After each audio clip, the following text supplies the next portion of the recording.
Welcome all, welcome to this lecture of Object-Oriented Programming 1. Today we will continue with Unit 7, Java Effects, Basics and Event-Driven Programming and Animations. Let me show the disclaimer, then I will start the session.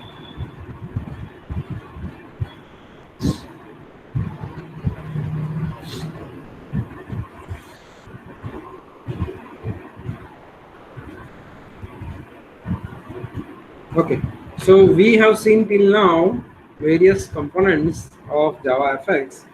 We saw application class, scene, we saw how it is structured, how a Java application is structured. We saw panes, UI controls and shapes, right?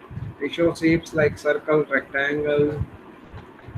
We saw color class, we saw the font class, image and image view classes, layout panes also we saw various different types of panes. We saw different shapes, and in the shapes text, then line class, rectangle class, circle class, ellipse class, arc class, and polyline and polygon classes we have seen. So let's see an example of all these classes. So if you see the shape examples, this FX shape under JavaFX lecture programs, this FX shape package contains all the examples. Okay, so let's start with this text shape. So check this out. This demo FX shape text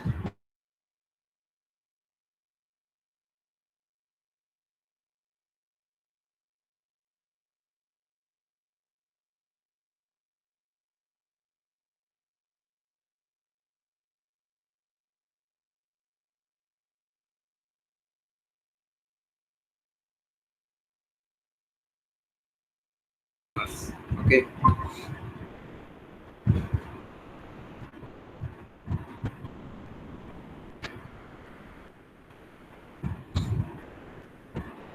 Now, once we have set the padding, now see we create a text object. We say text1 equal to new text 20:20 programming is fun, and then we set the font for that particular text by using the font static font method of font class. What do we give in that font method? The font name, that is Courier, font weight, font posture, and the size of the font. Then we create a new text. Okay, programming is fun and display text. And this basically creates this reads the text at location X and Y. Okay, it creates an instance of the text on the given coordinates containing the string, and the coordinates start from top left corner, that we know.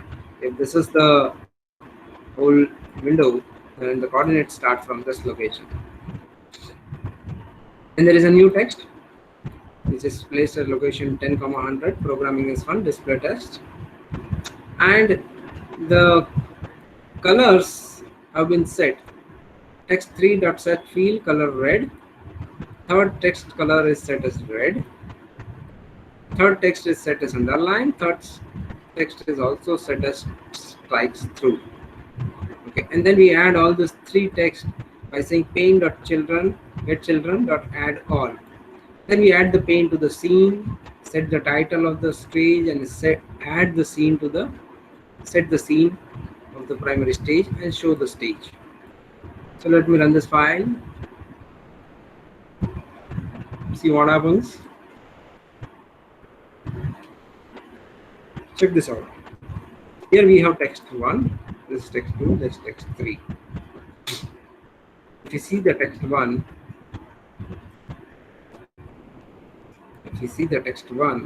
text 1 is programming is fun. You can see that text 1 basically has this font, type Fourier and bold, italic, and 15. Okay, located at 20, 20. This is 20, 20 location. We have programming is fun, display text. New line is used. The programming is fun and display text. This is 60, 60. And at location 10, 100, you can see that there is this text where we have applied color red, set underline also, and set strike through also. Let's make the underline to text number 2. And let's run this now again. So you can see the second text has become underlined. The first text is strike through. So third strike is strike through, and the first is bold and italics. Font weight, if you see, right, these are the font weights: bold, extra light, light, medium, semi bold, thin. So let's see extra bold. What happens when you use extra bold, right?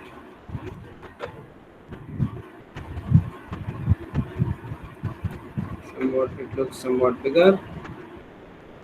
We can make the font size more bigger in order to make it look bigger. There it is. See, it has gone up. So what we'll have to do is we'll have to say make it T, 40, and then run it out. See that? So this is how it is placed. So that was text shape. Now let's see the rectangle shape, or maybe we can see, yes, let's see the rectangle shape, then we'll see other shapes, because this is the easiest of all, right, to understand. So this is demo FX shape rectangle, Xsense application, and it's a start method, right? And inside this we create a pane, then we create a new rectangle. Now this is what, this is X and Y, and this is width and height. Okay, is there? We provide X and Y and width and height. Okay, these 4 parameters are being passed. Then we set its stroke, that is the what? That is the outline. And then we set the fill color. And then we add a new text at 10, 27 R1, and then we say that this is the new text is added into the pane, and then we add R1 rectangle after that. Then the pane is added to the scene, title is added, set, scene is set, and then the stage is shown. So let me show you what happens when I run this file. So here it is. This is a white colored rectangle, black border or stroke. Okay, it's black, this is white. You can create it as red.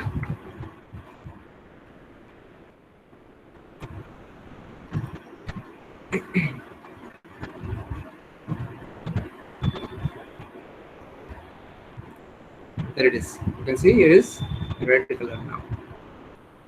Now we will add one more triangle to this pane. Sorry, one more rectangle. So what we do is we say new rectangle 25, 50, 60, 30. So at location 25, 50, we give size 60, 30. Okay, and then we say new text 10, 67 as R2. So we add that to the pane, and then we add the rectangle. Okay, so if you run this file, We come to see that first we get add R1, then this rectangle, then the second R2 and the second rectangle. And we have not specified any color or any stroke or something. So you see everything is black. So if we want to specify, we can make use of this. We can make use of this. Instead of this R1, we will call it as R2. And here you can feel the color as red and stroke as yellow. Maybe this can be red, this can be yellow. Let's run this out. Let's see what happens.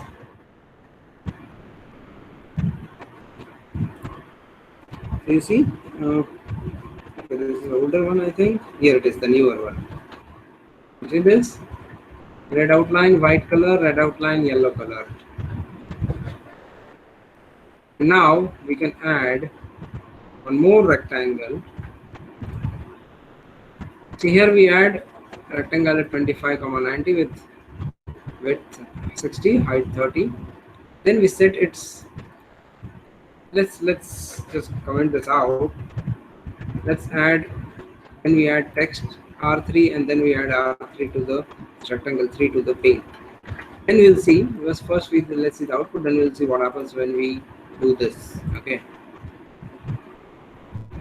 So check this out. This same size of triangle gets added over here. Now, what if we change the size? We set the arc width and the arc height.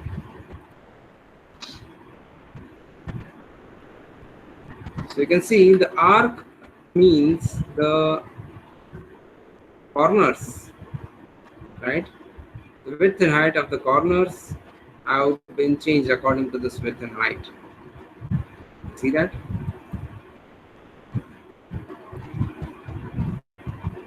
And now we have added 3 rectangles, right? So now what we will do is we can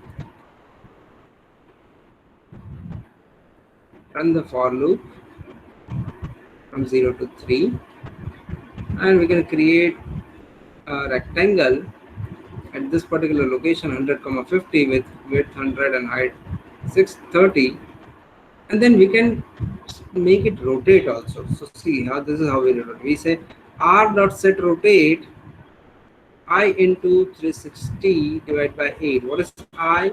The number of this iteration.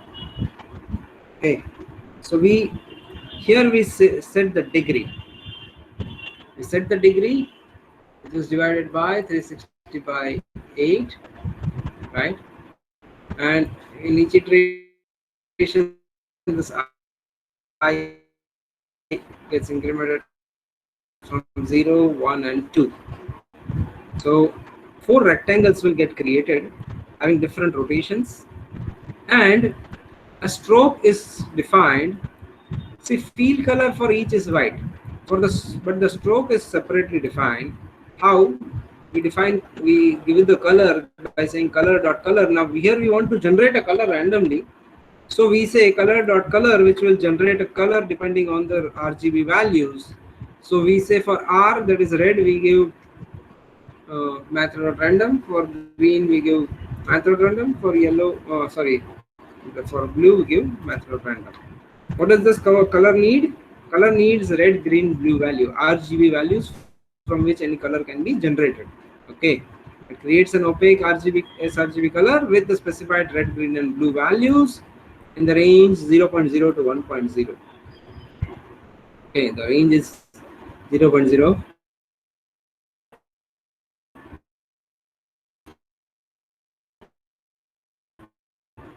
to 1.0.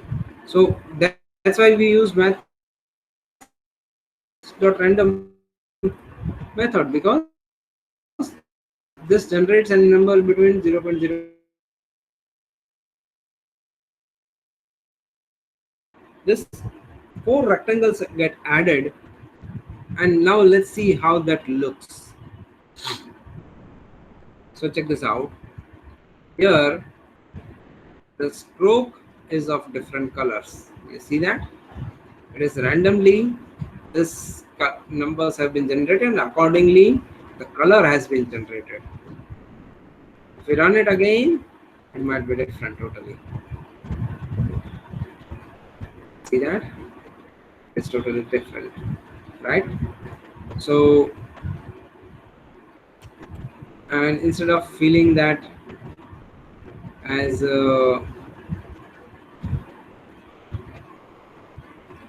instead of putting that as stroke, what we can do is we can make it as set field, and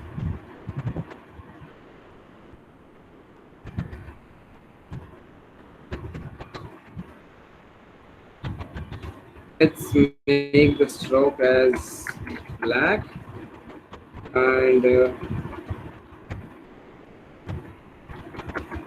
field as this colors. Now we run the file. Check this out. This is how the colors have been generated. You see that? Okay. So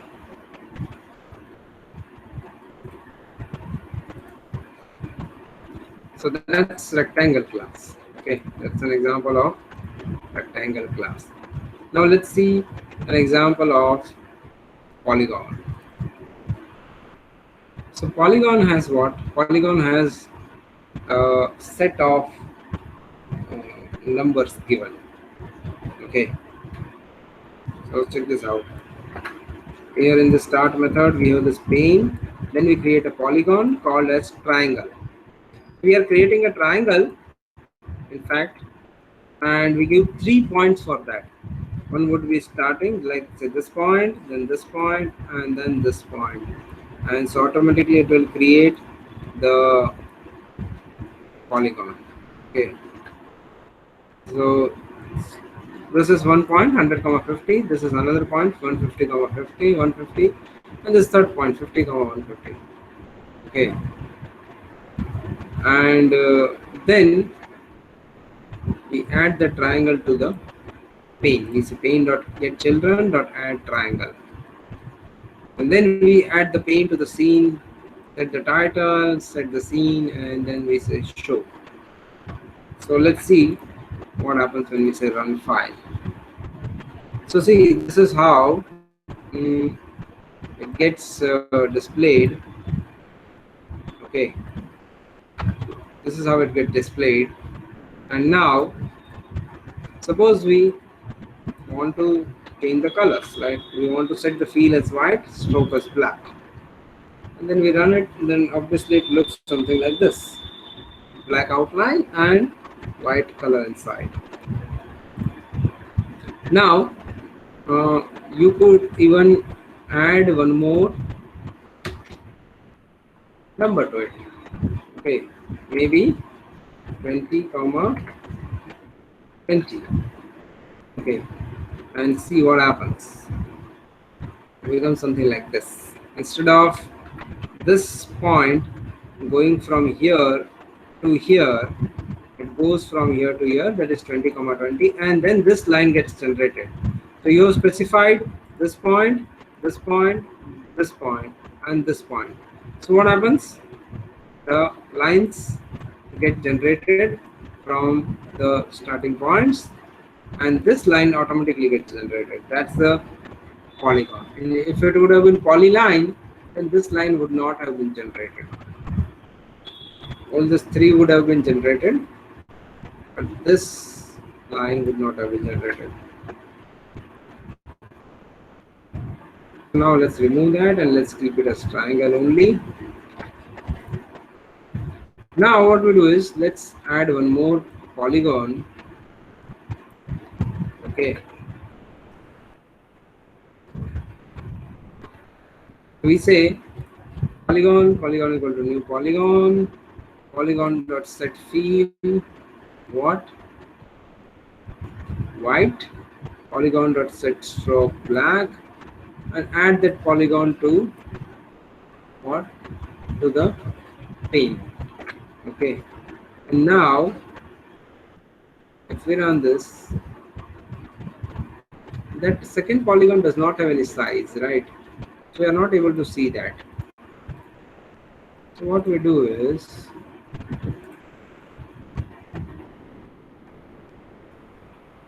now here we say polygon dot get points. Okay, so we get a list of points which are of observable list type. Now what do? Is we specify the width and height to be 200, 200, and center x as width divided by 2 and center y as width height divided by 2, and then we define the radius, which is where we use method dot mean with comma height into 4. Okay, and then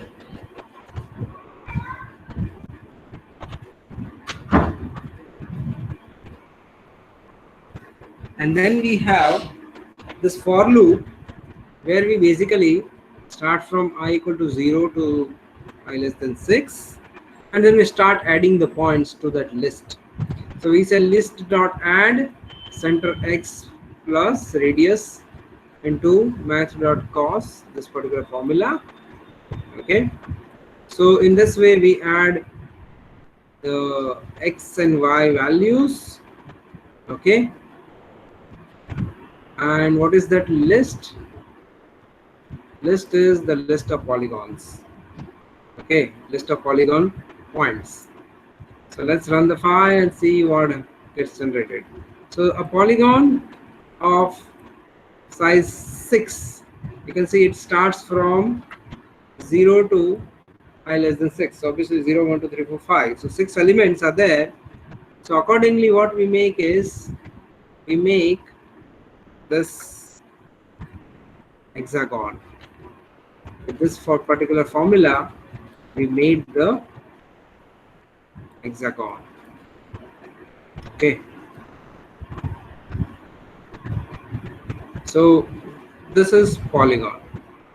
Okay, and suppose instead of polygon, if it would have been a polyline object, what would happen? Check this out. Let's say run file and see. So from here it is starting to create the polygon, right? It comes up to this point. Why? What happens? Because these points have been specified like this: 1, 2, 3, 4, 5, and 6. So what happens is polyline goes from starting point to the ending point, but it does not complete this shape. Okay, that's the difference between polygon and polyline, as simple as that. Otherwise everything is same. Okay,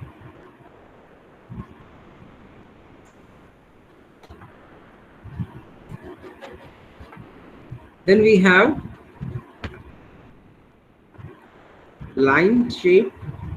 Okay, in this line shape, check this out. What happens is,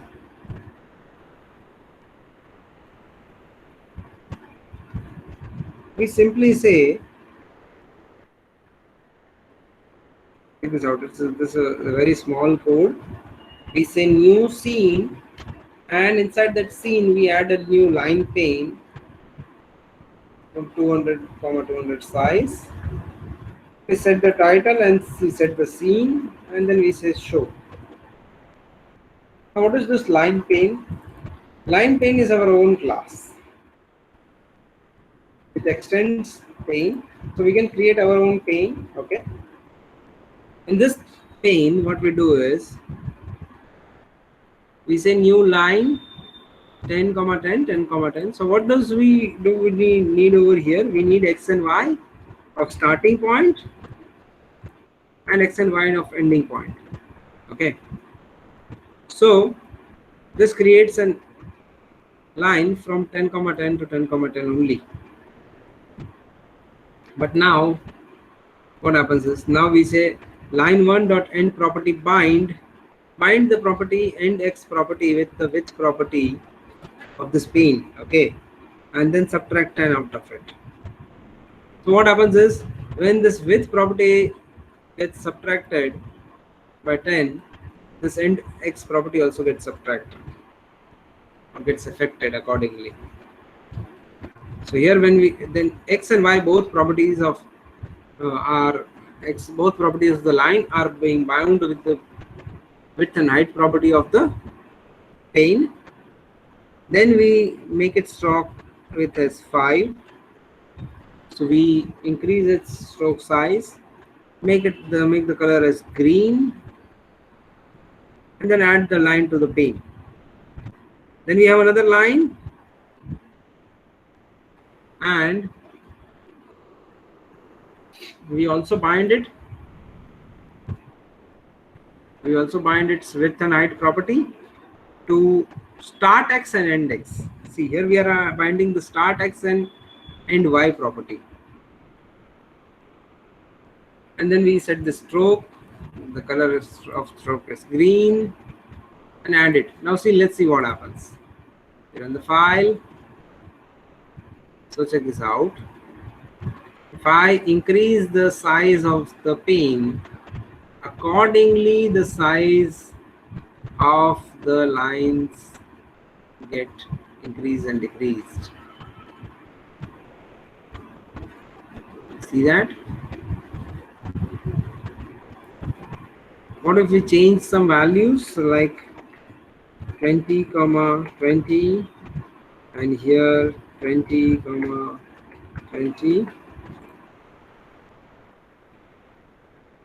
So you can see it has shifted this much. Now if I change this, you can see that so basically this line starts from here. This 20, 20 is this, and for this particular line the 20, 20 is this ending point. So this line starts from here. So it's like this line starts from here to here, this line starts from here to here. It's like that. It is this is how it has been created. Okay, so we created the line object. Okay, and now let's see the ellipse object, how we can make ellipse shape. Ellipse shape, as we had seen, has got two radiuses. So if we see this ellipse shape, this constructor, which constructor is used? This constructor is used. Where we pass center x, center y, radius x, radius y. So this is x and y, and this is radius of x, and this is radius of y. Once the ellipse is created, we add it to the pane, and then we add it to the scene, set the title, set the scene, and show. Let's see what happens when we create this kind of ellipse. There it is. You see, the x radius is bigger, the y radius is smaller, x radius is 100, y radius is 50. Okay, and you can see if we change this, modify this width or height of this pane, the ellipse remains as it is over there, because this is the x and y specified. At that particular x and y, ellipse stays as it is. What if we want to change its outline and color? We can do that. Make the stroke as black, fill color as white. Okay. Now we have this for loop.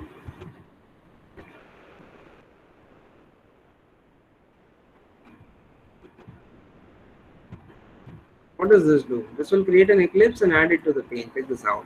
So we start from 0 to 16, that is up to 16 values. So there will be 16 ellipses created. Okay, and we add that to the same x and y location, and same x, radius y. Then we put the color of that eclipse to be something, right, to be randomly decided. And then the fill color is white. So this is outline color and this is fill color. So outline color is randomly generated and fill color is specifically white. And then according to this I, we define the rotation of this eclipse. Okay, and then we add each eclipse to the pane. So let's see what happens when we run this code. Check this out. This is how the design has been generated. This is how the eclipse design has been generated. Okay.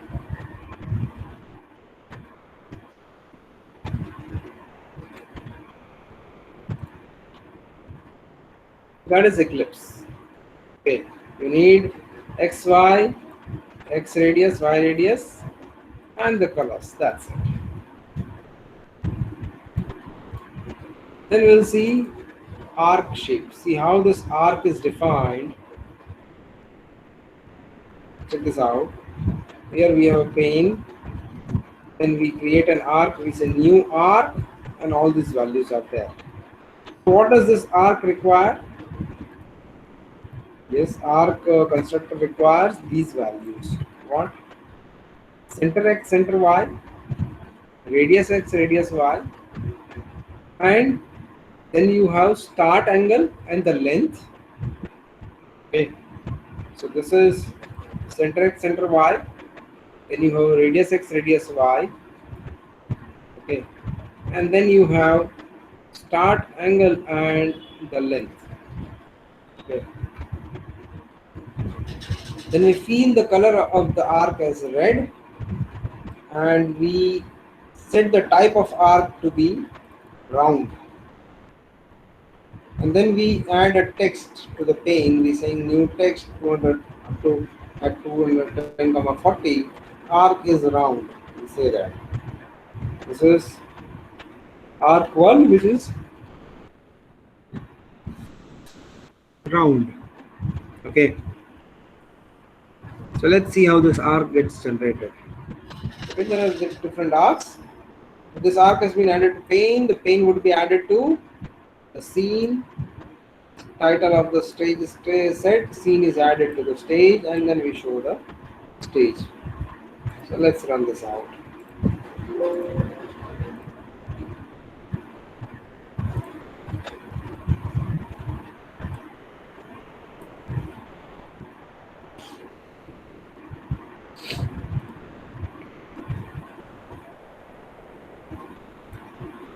There it is. See, this is over here.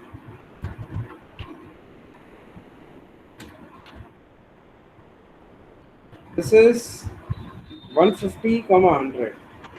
X is 150, and this Y location is 100. Okay. So this XY locations have been specified. Which specify what? This XY locations specify this center location. Okay. Then you have what? The radius of X and Y. Okay. And then you have the degree. So see, the degree starts with this axis. Here it is 0. Here the degree is 0 degree. Okay. And what degree has been given? 30 has been given. 30 degree has been given. So this much is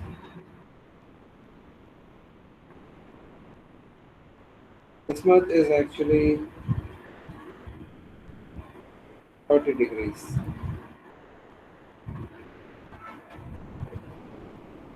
This much is actually the 30 degrees.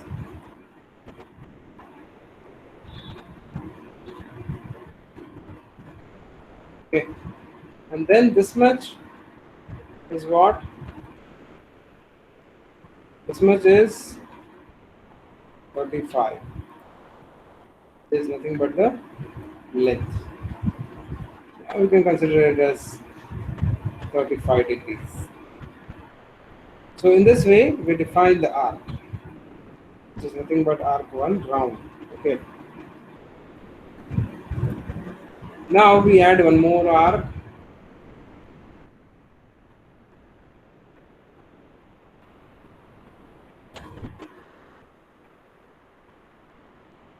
What do we do over there? We create the same, we use the same xy,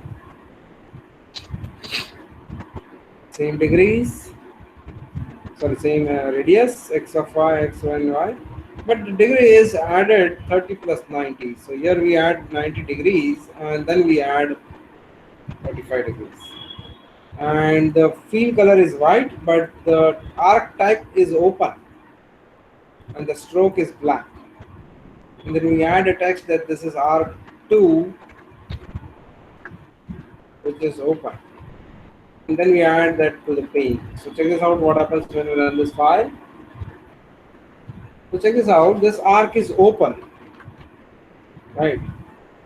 This arc is a round type, so it has got these things. Okay, but here it is open. So directly the arc is displayed, not its axis. Okay, what are the other types? This other type is code. So let's see what happens when we add an arc type of code. Same xy, same radius of x and y, but the degree is, the starting degree is added 30 plus 180, and we set the field type as white, arc type as code, and the search stroke as black, and then we display that this is arc3. We add that arc to page. So let's see what happens when we run this file.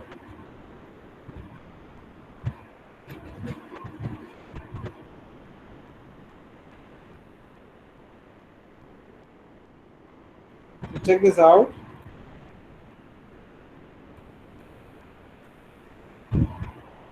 Since it's a chord type, the arc is created and a chord is put. What? An arc is created and a chord is put. Okay. And this is the radius. Okay. You can even feel the type as, let's say I feel the type over here as yellow and here as pink. Let me run this file now. Let me close this. Okay.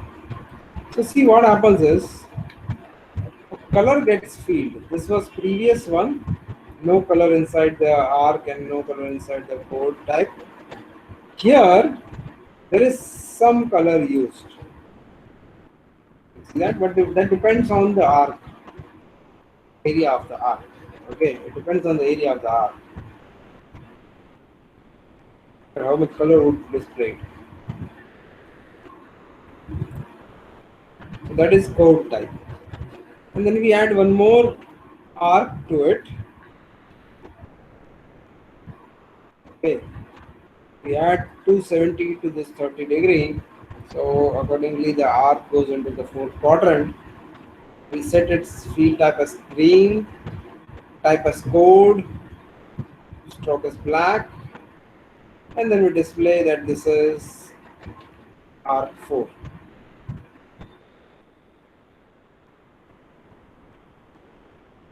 Check this out.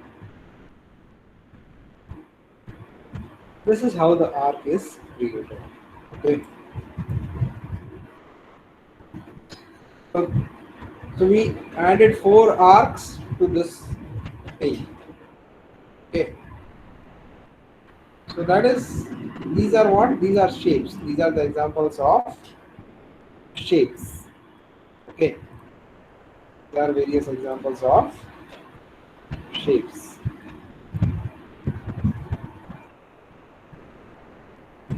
Now let's see. So we saw today various shapes, right?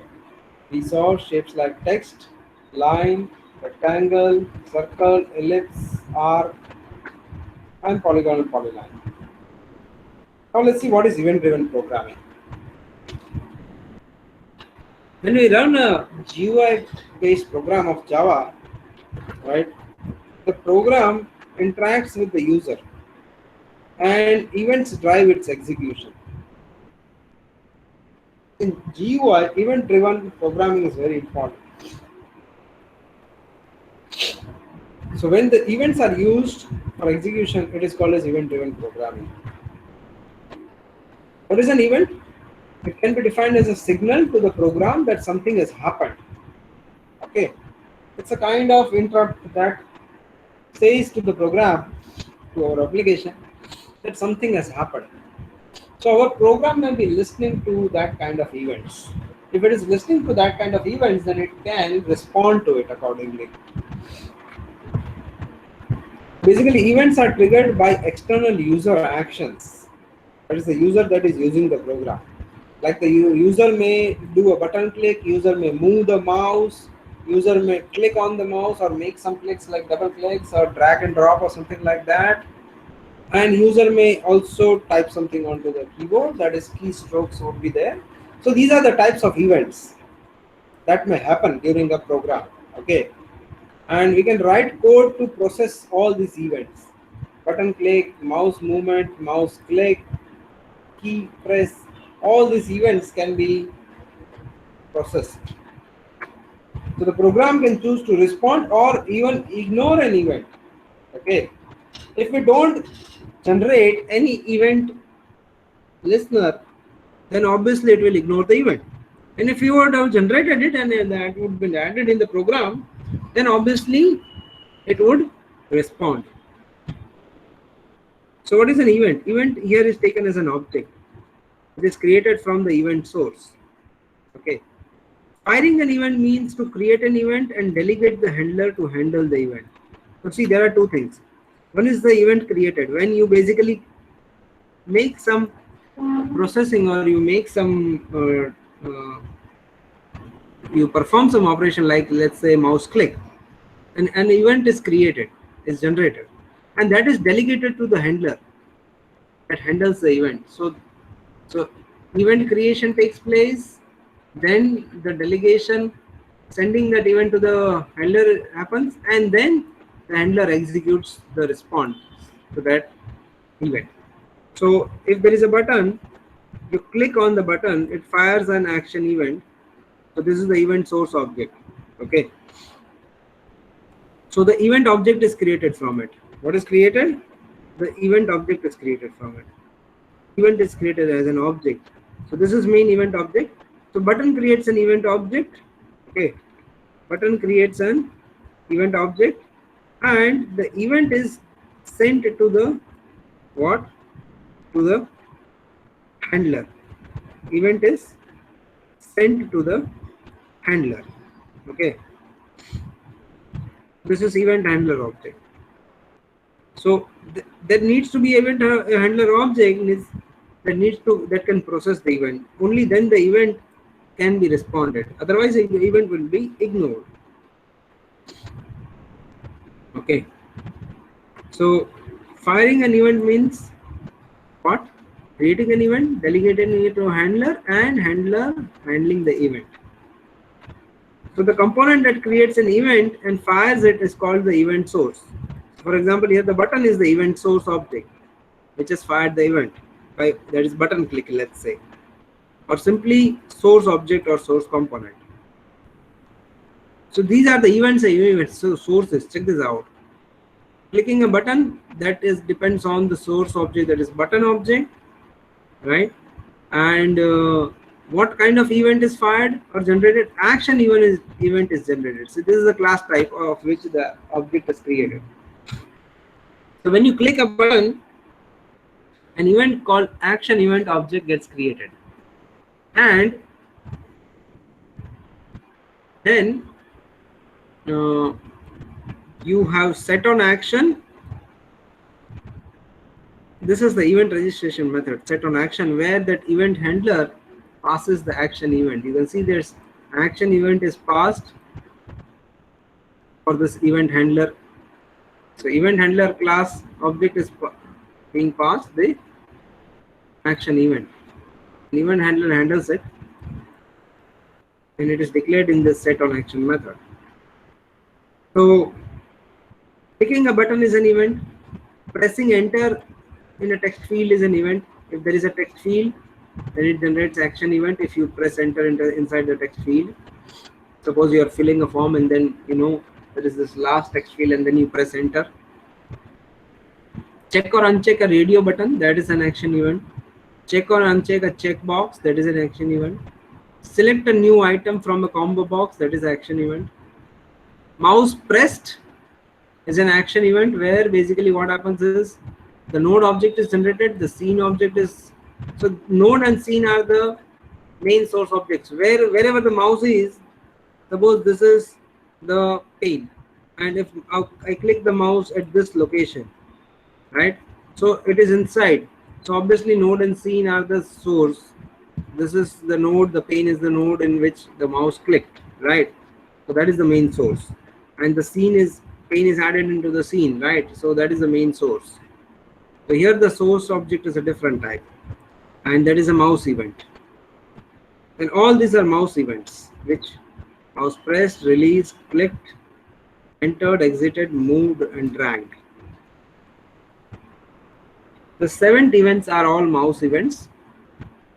Okay, and there are separate events like event registration methods, like on mouse, set on mouse pressed, set on mouse release, set on mouse click, set on mouse enter. So what does this do is, these methods define that which will be the event handler for this particular event, which happens inside this particular source object.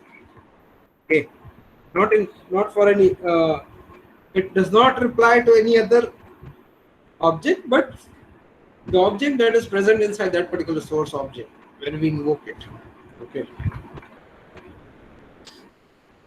and there are key press events, key press, released, and type, which is nothing but a key event where we have a node and scene, and on key press, on key released, and on key typed are the 3 event registration methods. So let's see how we can register the handlers and handle the events. Okay, so a handler or listener is an object that must be registered with event source object, and it must be an instance of appropriate event handling interface. Okay, so not all objects can be event handler or listener for an event, right? To be an handler or listener of an event, 2 requirements must be met. Which are those?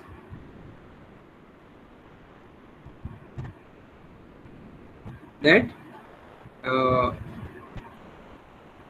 event handler object must be registered with the event source object.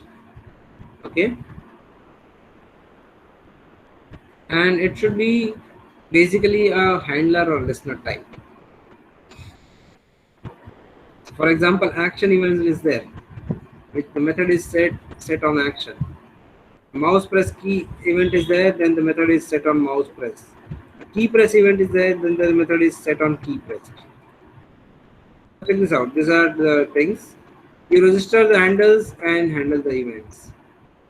User action is there, like triggering an event, that is pressing a mouse key. What happens is, set on X event, that listener is used, right? So the source class would have registered by invoking this source.setOnX event type and the listener. So the listener object is an instance of the listener interface.